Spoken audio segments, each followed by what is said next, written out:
Manchester United 2, Aston Villa 2, a pre-season review.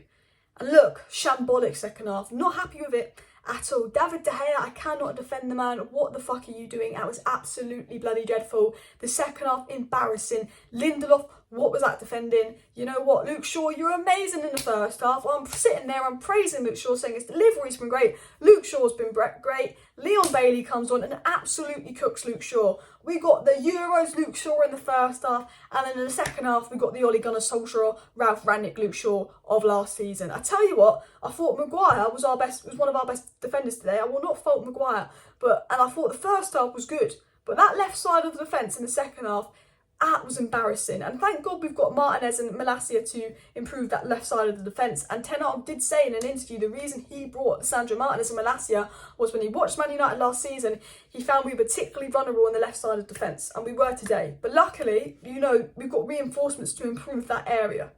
The area we haven't got reinforcements to improve is the midfield. Now, the midfield was shocking. I like Donny and Fred. And I like Bruno, and I want to see a Donny, Fred, Bruno midfield three. It didn't work. Donny was far too advanced, that it was almost Fred holding on his own and Donny and Bruno in this advanced role, and Fred's not a Declan Rice, he can't hold on his own. Maybe if Donny had actually played more of a 6 alongside Fred in the pivot, it might have worked, but it didn't work for me today. I thought Donny and Fred were disappointing. I always say this with Donny van de Beek, I'm not going to be harsh on Donny van de Beek, because one, I like him, but two, no, he's barely played for 2 years. I think with Donny, you can't judge him until he gets a run of games and he gets that sharpness up. But the thing that frustrated me about Donny was he wouldn't take more than one touch. I thought, bloody hell. Bruno, I thought off the ball was quite good. He does a lot off the ball, but he was doing some silly passes, some silly shots. I thought Bruno was underwhelming today. I don't think he was awful. I don't think he's as bad as people are going to make out because people have a Bruno agenda. But I thought Bruno was not quite on it, but for me, I thought Fred was really disappointing considering how good Fred was last game. I think there was a massive drop-off, but also you've got to take into account the opposition. Camara, McGinn is a very good midfield compared to Palace's B-side midfield. You know, we're actually playing against Aston Villa's stronger squad. This is the first pre-season game where we've played against a side's stronger squad. We played against Aston Villa's first 11. And the most embarrassing thing was Aston Villa had better subs to come on. They had Leon Bailey to come on, they had Buendia to come on.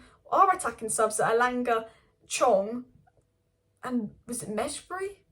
Do you know, like, Aston Villa have more depth than us. I mean, I think this game we really learned that one, we need the depth in the squad, and two, we need midfield reinforcements. I thought De Gea was particularly unimpressive, but that midfield, we really need Frankie de Jong. I still think we need Frankie de Jong and Zagara. I still think we need two midfielders. I think midfield is what's going to cost Ten Hag next season. If he gets an injury to, let's say, Frankie de Jong, if we get him, you know, and he has to go to McFred, that's what's going to cost us, because we're playing against McGinn and Camara and they're better than us. You know, even if McTominay plays or not, the midfield's crap. There's a severe disadvantage in midfield that United desperately need to address and sort out. And Ten Hag knows that. Ten Hag desperately wanted two midfielders.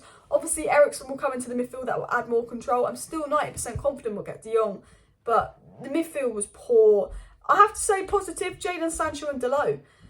Let's get into positives. Jadon Sancho looked absolutely brilliant again for Manchester United. He was involved in both goals. I mean, he technically got an assist, but it was an own goal when he scored the first goal. And he almost scored another goal, didn't he? Where he just couldn't get the right connection on the ball. And Statman Dave tweeted Jadon Sancho's game numbers. He had 100% shot accuracy. He made 34 passes, 12 of which were final third passes. He had 6 touches in the opposition's box. He won possession 3 times. He had 2 shots. He had one key pass and he had a goal. And I thought Jadon Sancho again absolutely cooking on pre-season tour. I genuinely believe we're going to see the Dortmund Jadon Sancho next season. I think he's going to be absolutely lethal next season under Ten Hag. I think we saw glimpses of what Sancho could do last season, but he wasn't consistent.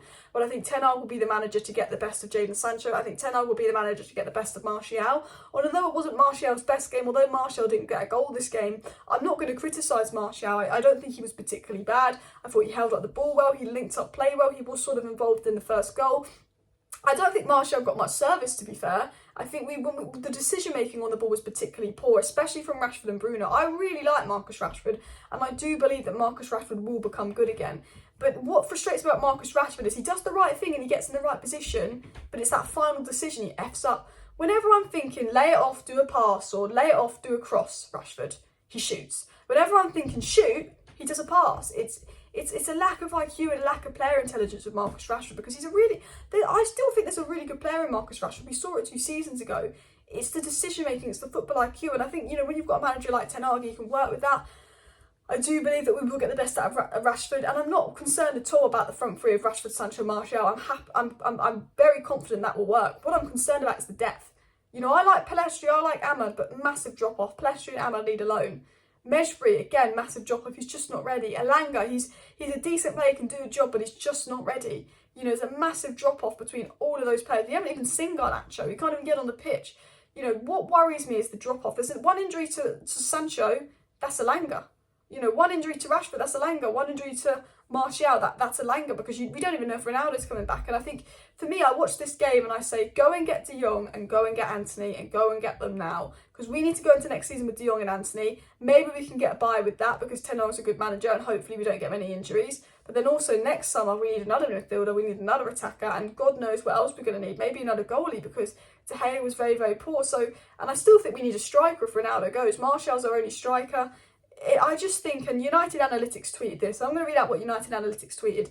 He said, no Manchester United youngster is currently required level to play regularly for the first team. He said, Zidane and Savage are admirable and have a great future, but they're not developed enough yet. He says, Ahmad and Pelestri need another loan. He said, Garner's the only one that adds value. There's probably more names apart from Garner. None of them should be in contention. They're not ready. We're short. We need more players. And that's what United Analytics said. And I think they're absolutely right. I think Garner's the only one that's really got real championship experience and played at a good level. I think, you know, as much as I like Zidane, Iqbal and Charlie Savage, you know, they're much younger. I don't think they're quite there yet. I think maybe Europa League would be good for them. I do like Amad Diallo, but when he played the other day, he was poor. I think Pelestri will go on loan because he wants to play for Uruguay in the World Cup. You know, we've not even seen Garnacho. I think Garner's the only one that is really in contention for a starting place because, one, the DM role is so awful and we need depth there.